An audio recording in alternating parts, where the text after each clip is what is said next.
ülkemizin güvenliği ve asayişini bozmak için bir vesile kılmak isteyenler var. İnsanları hemen işte harekete geçirmek isteyen.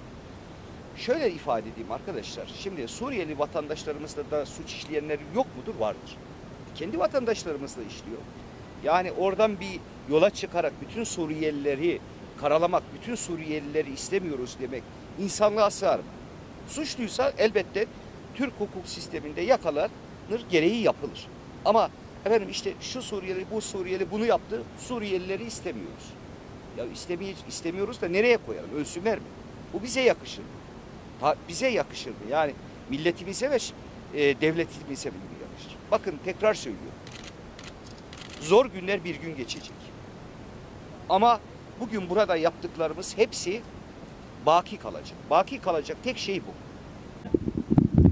Şanlıurfa Sivil Toplum Kuruluşları İnsani Yardım Platformu olarak Suriye'deki mazlum kardeşlerimize bu Ramazan'ın ortasında 5 tır insani yardım göndermek üzere buradayız.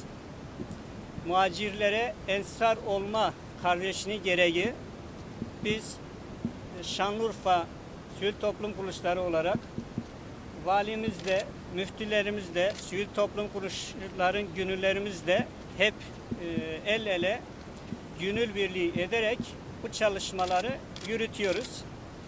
Bu çalışmalar neticesinde de Allah'a şükürler olsun. Bugüne kadar sınır ötesine 16 bölgeye bugünkü itibariyle 157. tırımızı da göndermiş oluyoruz. Yine Şanlıurfa'da değişik yerlerde ikamet eden yaklaşık 120 bin muhacir, misafir kardeşimize de bu Ramazan'da onların sofralarına bereketlendiriyoruz, yardımlarımızı ulaştırıyoruz. Ente Mevlana fansurna alel kavmil kafirin.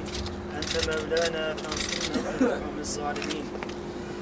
Alemlerin Rabbi olan Allah'a hamdolsun. Hz. Muhammed Mustafa sallallahu aleyhi ve selleme, ashabına ve ehl-i beytine sonsuz salat ve selam olsun.